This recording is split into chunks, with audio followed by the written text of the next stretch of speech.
नमस्कार विद्यार्थी मित्रांनो, मी प्राध्यापक पी.बी. गोळे, मराठा विद्याप्रसारक समाजाचे गुरुवर्य मामासाहेब दांडेकर कला, भगवंतराव वाजे वाणिज्य आणि विज्ञान महाविद्यालय सिन्नर, व्यवसाय प्रशासन पेपर क्रमांक 3, वित्त उत्पादन आणि प्रक्रिया कार्य, TY.BCom, प्रकरण 3, भांडवल आणि भांडवल संरचना.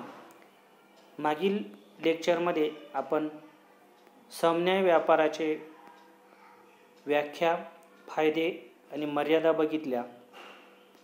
यानंतर समन्याय व्यापारातील धारणा हा शेवटचा टॉपिक ह्या चॅप्टरमधील आहे. समन्याय व्यापारामागील धारणेची काही कारणं खाली दिलेली आहेत. समन्याय भाग मतदानाचा अधिकार प्रदान करतात. म्हणजे समन्याय व्यापार अग्रहक्क सामान्य भाग जे आहेत, या सामान्य भागांचा वापर करून जर कंपनीने भांडवलाची उभारणी जर केली तर सामान्य भागधारकांना मतदानाचा जो अधिकार असतो हा कायद्याने प्राप्त झालेला असतो. आणि हा जो मतदानाचा अधिकार प्राप्त झाल्यामुळे भविष्यामध्ये समन्याय व्यापाराचा वापर कंपनी जर करतच राहिली आणि त्या भांडवलाचा उपयोग जर करून जर घेतला तर काही कालांतराने समहक्क भागधारक हे कंपनीवरती नियंत्रण प्रस्थापित करू शकतात. आपल्या देशामध्ये राजकारण जे आहे हे नसानसांमध्ये भिनलेलं आहे. त्यामुळे अशा प्रकारची स्वतःचं आयुष्य पणाला लावून प्रवर्तकांनी ज्या कंपन्यांची स्थापना केलेली असते, भांडवल उभारणी केलेली असते, स्वतः यासाठी संशोधन केलेलं असतं, अभ्यास केलेला असतो, संपूर्ण आयुष्याची पुंजी या कंपनीसाठी घातलेली असते आणि कुठेतरी छोटीशी रक्कम गुंतवलेला समभागधारक याने कंपनीच्या कारभारावरती आपला अधिकार प्रस्थापित करणं हे प्रवर्तकांच्या दृष्टीने अतिशय घातक ठरू शकतं. त्यामुळे समन्याय भाग जे आहेत यांना मतदानाचा जो अधिकार आहे हा असल्यामुळे समन्याय व्यापार करत असताना कंपनीनं सर्व बाजूंचा परिपूर्ण विचार करूनच हा निर्णय घ्यावा.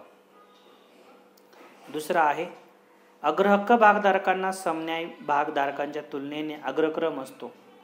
अग्रहक्क जे भाग आहेत यांना समन्याय भागधारकांच्या तुलनेने लाभांश देण्यामध्ये अग्रक्रम असतो. निव्वळ नफ्यावर त्यांना निश्चित दराने लाभांश वाटला जातो. किंवा काही असे अग्रहक्क भाग आहेत की त्यांना त्यांच्या निश्चित लाभांश दरापेक्षा जर जास्त नफा जर झाला कंपनीला तर जादा लाभांश देखील द्यावा लागतो. अग्रहक्क भागधारकांना त्यांच्या हितसंबंधासंदर्भातील कारणाशिवाय इतर बाबींचा मात्र मतदानाचा अधिकार नसतो. अग्रहक्क भागधारकांना निश्चित दराने लाभांश द्यावा लागतो, लाभांशाचा संचय होतो किंवा काही अग्रहक्क भागधारकांना जादा नफा झाल्यास जादा लाभांश द्यावा लागतो. असं जरी असलं तरी अग्रहक्क भागधारकांना मतदानाचा अधिकार नसतो. त्यामुळे असे भांडवल कंपनीसाठी फायदेशीर ठरू शकते. तिसरी जी धारणा आहे, कर्ज रोख्यांवर निश्चित दराने व्याज द्यावं लागतं. जे कर्ज रोखे तुम्ही शेअर्स डिबेंचर होल्डर जे तुम्ही उभारलेले आहेत यांना निश्चित दराने व्याज द्यावं लागतं. आणि कर्ज रोखे धारकांना मतदानाचा अधिकार नसतो. व्यवसाय संस्थेला फायदा होवो या नफा किंवा ना हो कर्ज रोखे धारकांना व्याज द्यावंच लागतं. जे कंपनीला नफा झाला किंवा नाही झाला, कर्ज रोखे धारकांची जी विशिष्ट व्याज जे आहे हे कंपनीला मात्र पेड करावं लागतं.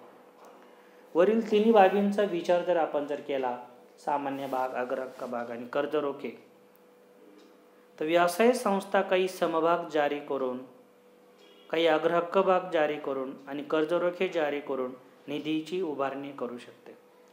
हे तिन्ही मार्गांचा एकत्रित अवलंब करून निधींची उभारणी करता येते.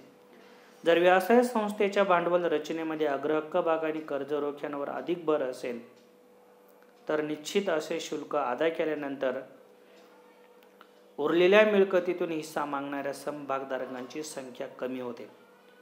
तर व्यवसाय संस्थेच्या रचनेमध्ये कर्ज अग्रहक्क भाग कर्ज रोखे यांच्यावर जर भर दिला तर उरलेली जी मिळकत जी आहे यावर हिस्सा मागणाऱ्या समभागधारक जे आहेत यांची संख्या कमी होते.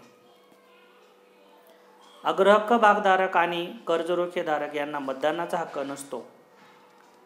अशावेळी या लोकांना व्यवसाय संस्थेचे व्यवस्थापन नियंत्रणाची संधी देखील मिळू शकते. व्यवसाय संस्थेच्या भांडवल रचनेत अग्रहक्क भाग आणि कर्ज रोखे तसेच इतर दीर्घकालीन निधी पुरवठादार यांच्या तुलनेने कमी असूनही समभागांवर मोठ्या प्रमाणावर परतावा मिळू शकतो. म्हणजे जर कंपनीनं ट्रेडिंग ऑन इक्विटीच्या माध्यमातून समभागधारकांची संख्या मर्यादित ठेवली आणि अग्रहक्क भाग आणि कर्ज रोखेधारकांच्या माध्यमातून भांडवल जर उभारलं तर कंपनीला चांगला नफा जर झाला तर या नफ्याचा वापर अग्रहक्क सामान्य भागधारक जे आहे या सामान्य भागधारकांना जो काही लाभांश आहे हा लाभांश देण्यासाठी याचा उपयोग होऊ शकतो.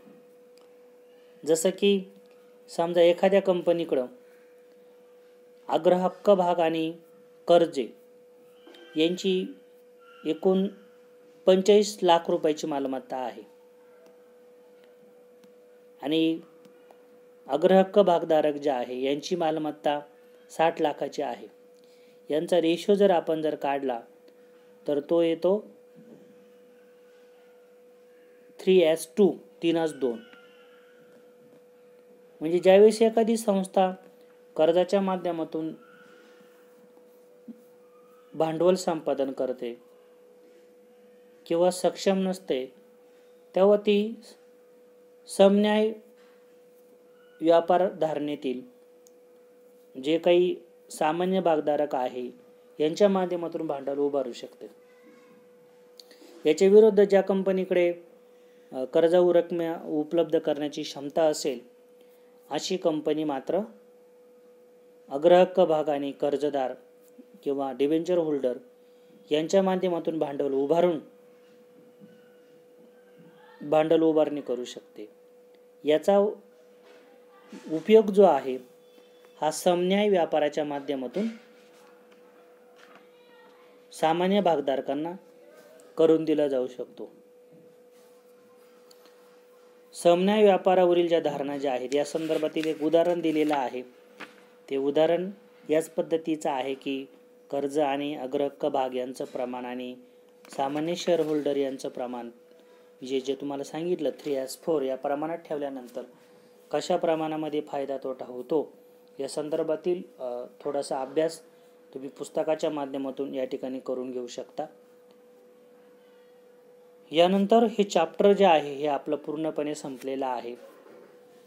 या चॅप्टरमधील प्रश्न या ठिकाणी मी तुम्हाला सांगतो. 150 शब्दात उत्तरे द्या. समन्याय व्यापार म्हणजे काय? या व्यापारामागील धारणा विशद करा.